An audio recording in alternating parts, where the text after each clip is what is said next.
Alright, Mr. Dave here. We are once again diving into another project review. This would be number 8.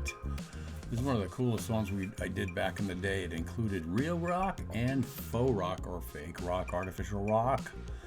Made the same way you've seen in other videos, rebar, bubbles, and all that kind of stuff. One of my favorites. It's a koi pond that was built like a swimming pool, but it also included a bog filter and a biological or biofilter, which is a big plastic box with lava rocks built in, and that allows the water quality to be made correct. There's bioactivity that starts to get going on in the organic part, in the organic world, if you will, in the lava rock pores and holes and little spots. And it's kind of a normal environment. When you look at the biological ponds and stuff, this is kind of how you got to figure it out. You got to match and follow the same processes of filtration that normally happens in water features out in the natural environment. This one is definitely one of my faves as far as blending and melding real and artificial rock together. So let's look at this thing and begin at the beginning. Okay, we see a beautiful green lawn. Okay, what is going to be going on? Well, we will see. This area right here, if you can see it, is actually got a green hose on the ground. Let me see if I can zoom in here. Oh, there we go. A very common way of putting down sort of a perimeter to get your sense of where something's going to be is simply by laying a garden hose on the ground. And that's what we've done here. You can see that as I zoom in a little bit more clearly. That sort of tells you where the edge or perimeter of our pond is going to go. All right, so let's push it back a little bit and see what we see. Another view here. All right, guys, here we go. We're looking at the Big Dig, one of these mini excavators. I love hydraulics. I love how we've invented giant Tonka trucks. They're the coolest ever. This is not a job I'm building. I'm being brought in to assist. So Sierra Pacific Landscape is the company that I work with. They actually were the ones that offered me an opportunity to make faux rock on swimming pool structures way back when I just barely knew what I was doing. But they had enough confidence in me to give me a shot at it. I actually built one for the owner of the company, and came out really cool. Learned a lot, and so this is the company I'm working for. That's their excavator. And again, we took that same footprint that we had with the hose and generally just cleared off the area of sod or grass around here, and then the flags are just telling us where to dig. All right, okay, cool. Now we're looking at that same area sort of from the south end or bottom end of that grass area, and here we can see some stuff. Let's dig into this a little bit and look at what we see. That is what different companies, they call them different things, these kits you can buy. I started my whole career doing pond projects with rubber liners and real rock, okay? And they had all this cool stuff that they had figured out. You just bought these kits. And again, we're using, in that scenario, we were using rubber liner, 45 mil EPDM liner from Firestone, as I recall. And you can get those in any shape you want. Super simple. I mean, I figured it's so simple, you know, I think I sold my first job pretty darn quick after that. I don't even think I built one at my house to practice. I just saw the process and it was so simple. I was able to go ahead and sell the job. It was over $1,000, and this was like 28 years ago, a long time ago. And here's my real rock bubbles you see in the back, as you've seen in other videos. Just rebar with burlap on the inside, chicken wire on the outside where it's vertical. And those little things I pre-made them at the house or my studio, as it were, and then I just load them up. I just carry them and telescopingly have them stacked together as best I could so I could stock up on a bunch. I actually had guys working at my studio making the bubbles because I was so busy at the very beginning of my career.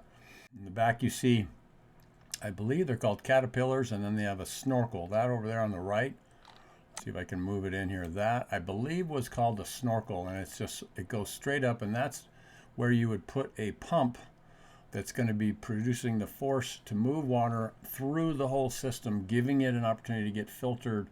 And the bioactivity that colonizes these rocks consumes the quote bad bacteria and the bad things that you don't want to have in your water. They filter through natural processes, which these guys figured out over the many years, which made the effectiveness of filtration on these manufactured man-made ponds pretty darn easy. Okay, up here is the filter falls or biofalls. I can't remember what the particular company they got these things from. It may have been Aquascapes Designs, but after they're one of the original builders of these pond kits and stuff. Flex PVC hose is the black there. Sure does make things a lot easier. Fittings need to be really glued properly, because since they are rubber, they can move and give and shake around, and you can have that connection break free. So it's really good to use a primer on that. You got to do it. Good to do it on all PVC piping and plumbing, actually. So that's very cool. This is all part of the kit stuff that I think was purchased for this pond build. It's a big pond. You can see that's quite a distance from side to side. Okay, so let's pop up to the next one. Now we're moving in closer, and we can kind of see what we have now been able to do. The pond dig is completed. We have the dirt there still. See if I can move this around. Just like a swimming pool, we dug this. He dug it. Over here is going to be the filter skimmer that does pull stuff just off like a pool. Same process. We have a bottom drain over here on this side. This rock is just on the face of this. It looks like a raised spa, and the steel work is very similar, but this is actually going to be a bog filter. And again, there's calculations that are planned out and given to you by these companies. If you want to figure it out yourself, you can, but they're the experts. You tell them the body of water, how many gallons the project's going to be, and then you're able to have them provide the square footage size of the bog filters you're going to need. I did a huge project that was maybe 30,000 gallons, massive 60 by 30 foot pond, and they had 10 by 10 bog filters, 2 of them with huge pumps and stuff, and even I made a dock for that one. As I am bringing up the picture here, see that? So that was pretty cool. And so they tell you how to calculate the size of your bog filter. So that's what we're building in this thing. Again, it's like a swimming pool that we're doing. We have the concrete or stone dobies, concrete dobies or mortar. I can't remember if I think they're mortar mix. They're just a mortar mix. Just to hold the steel off the dirt. You don't want your steel rusting and falling apart, so it's good to get that off the dirt. This is so awesome. You have a piece of PVC pipe, and that's just getting down into the pool water area. And you can put lights in there, and it's big enough for the plug size to slide down through that, get access to this, and it's coming through the sidewall, so you can very easily just put your water lights inside here. Pool lights that are actually for swimming pools have conduit, and they're all done properly like you need to do with any electricity where there's a body of water and people are swimming in it. They require that it be grounded and all the rest of that stuff. This is such a cool project. So here we have another view. Again, looking at that. Here is an example of my faux rock with, I believe, a fabric. It's a landscape fabric. I was experimenting with landscape fabric as opposed to burlap. It's pretty hardy stuff, but not as strong as the burlap. So this is hog ringed on the inside, and also chicken wire on the outside on the vertical surfaces, as I've talked about on a lot of other videos. This is all going to be made solid, but it gives you a chance to get stuff to stick on upside down spots by having this structure there. You see the rebar coming around, grabbing the face of that upper body of water, and then it's holding that little fascia faux rock sort of structure there. So we have a bigger boulder up here, and they're attached to the steel, so they're all bonded, which is what you want too. And you can see the serpentine angle and design of the pond. It's nice to have that natural look. This is a flat surface, so that's going to be where that filter is going to be, that skimmer, I should say. And that just like a pool, cleans up the stuff that blows into the pool. So this is the steel work prepping for the shotcrete. Standing up on the upper area, we see there's that skimmer. You can see that open area. That'll have a flipper, just like you have in pool filters, but it's pretty good size, and it's based on the volume of water you have in your water. There's a real easy way to attach those with rubber liners, and I have a video that shows you how we did that on a much smaller project. So We see the step over here on this side, which is so cool. That's where I think the centipede and the snorkel will go. Oh, or in the bottom. It may be in the bottom here. Yeah, I see this pipe over here, so that tells us it's most likely going to be in the bottom. And again, that's just going to be able to draw water down through the water surface from the top to bottom, pulling all the organic material and stuff, but also giving a healthy movement of water that gets a good bacteria to colonize that lava rock and or river rocks, because this whole thing will be filled with river rocks. Those are the shinies. They look like they're tumbled stone, and they kind of were in rivers and stuff, and that's why they're roundy. And all the surfaces of those stones also provide an opportunity for the good bacteria and the good little creatures to colonize, and then they also consume the organic material that falls to the surface or develops in warm water just naturally, that algae stuff. That also takes care of the fish poops and excrement that drop to the bottom, as this is a koi pond that we're looking at. And so that's also part of that process of moving water to give us healthy water, healthy fish, healthy plants. All of the organics are there to make things work properly. Another view here, we see there's a pipe there going into that bog filter, and then this is another bottom drain that goes to the bottom. There's another example of that piece of PVC in the back. So it looks like a 1.5 inch pipe, because this stuff over here I'm sure is 2 inch, and you buy those in big rolls.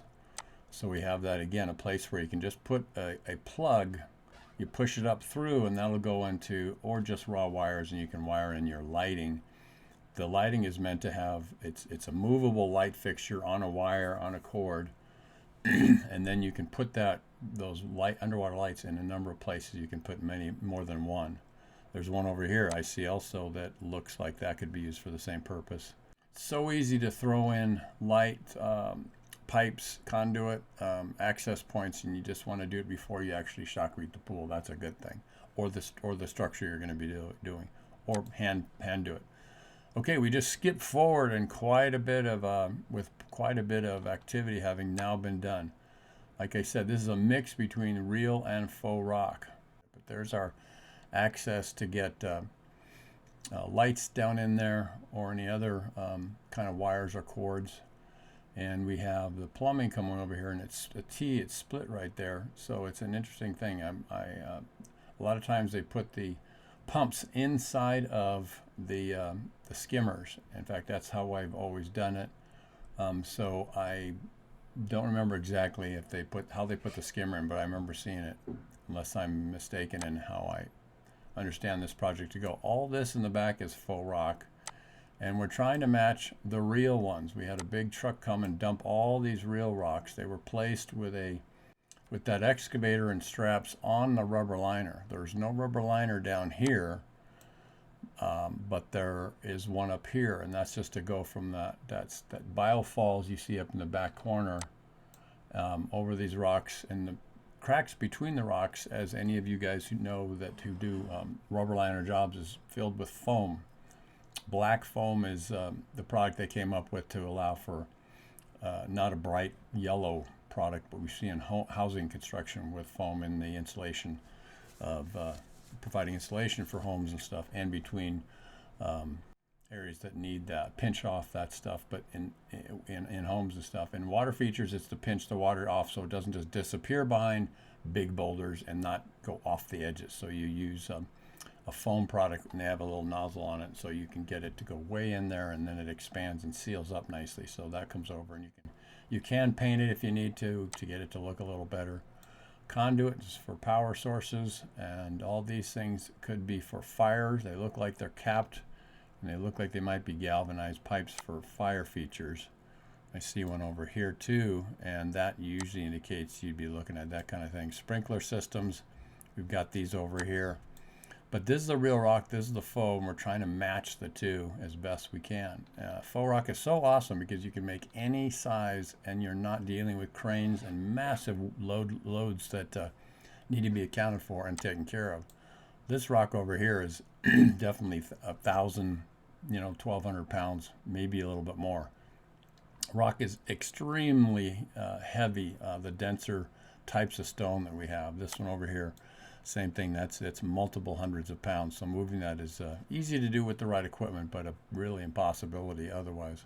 Real rocks we put down in here, and I do sometimes paint a little bit of the real rocks in the color schemes that I'm doing with artificial, as we see.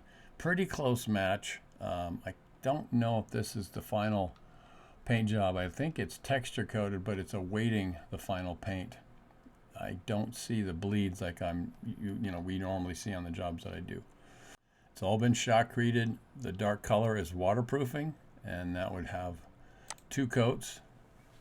Now we're looking back to the other direction towards where the other photos have been getting taken, and we see looks like a bench, looks like a spa in a sense. Get you to see this is again that 45 mil EPDM liner. Great stuff. It can puncture, so you got to be careful, but you kind of got to work at it unless something is super sharp.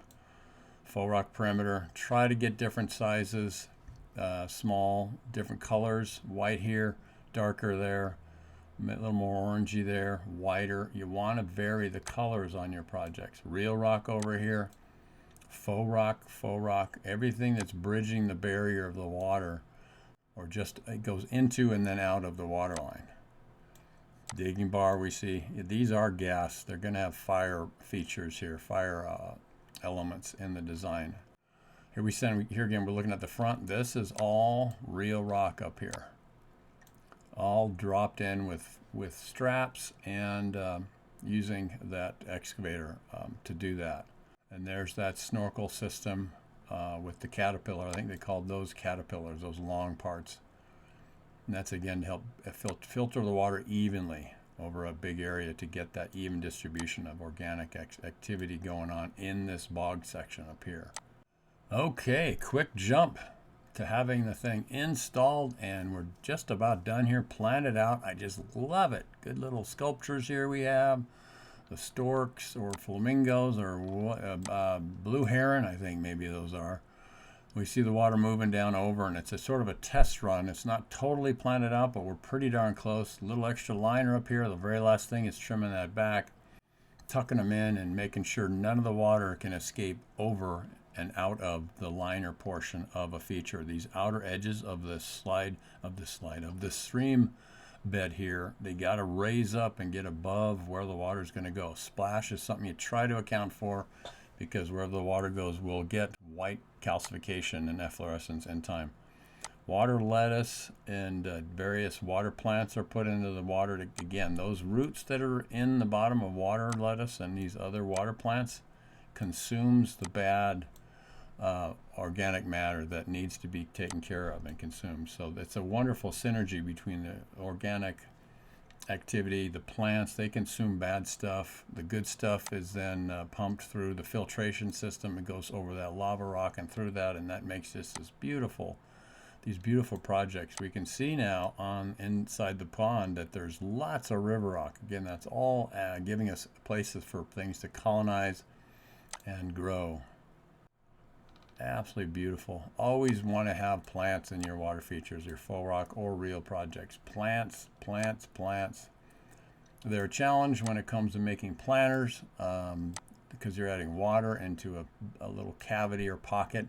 So a lot of times there's rusting in there if you don't waterproof it really good. And I oftentimes have clients or suggest to clients to put in potted plants in planter pockets built in the faux rock project so they can change them out, see how the plants like them. It's a hot environment in the sunshine. The rock all around the planter heats up and it just cooks the dirt in there if you just have raw dirt. It can work fine. You just have to make sure you're watering them and the plants can tolerate that environment. So a lot of times I talk about putting in just a potted plant in these water features that include that. Got to have place for plants. Very important. Lighting is a really cool thing to include too. Lighting and planters, all that makes this stuff just magic. So there you have it. Pretty amazing. A water feature pond for fish that included a bog filter up in here, a skimmer down here, filter falls up here, and one of my favorites of all time. say awesome. Another one in the bag. Make sure you are following me if you are subscribed to my little YouTube channel here. I got free stuff and for sale stuff. Show you how we do these sort of things, this fake rock thing. And so you're welcome to go ahead and go to davehenderson.podia.com, Podia. Your support in signing up for becoming a Rockin' On member for just $10 a month is really great. It keeps me going, helps me be able to have the time to put these videos together. And so I really appreciate if you just sign up for that. And you can unsubscribe anytime you like, so that's no big deal. But thank you so much for your support. I love all the comments you guys give and the encouragement you send. That's really, really awesome. And so check those things out if you like. I've also got a website, www.daverhenderson.com, which has blogs and other content and the gallery and that sort of thing that you can click to and follow also if you like. So God bless you guys. Hope you're having a great day. Remember, Jesus is coming back, and it could be very soon given the crazy world that's spinning off its axis, as one would seem, on all different levels. And so get them in your heart. The only way to get to be able to stand in the presence of perfection, which is God, is to have all of our junk and gunk cleaned up, and Jesus did that. He made a way. And so get him in your heart. Just ask him to come in and show you the way, forgive you of all your mistakes and boo-boos, and he will do that. And it's an awesome, beautiful thing. And you don't have to carry the burdens of life all by yourself and figure it all out. God will help you. And he does talk to his people. He talks to us even now. And learning how to hear his still quiet voice is a wonderful thing to do. So anyways, I recommend that highly. In the meantime, have an awesome day no matter what. Focus on what you got, not what you don't got. And you're going to be a blessing to the people around you and yourself. So have a great day no matter what again. And I will see you on the next one. Have an awesome day. Mr. Dave checking out. All right. Cheers.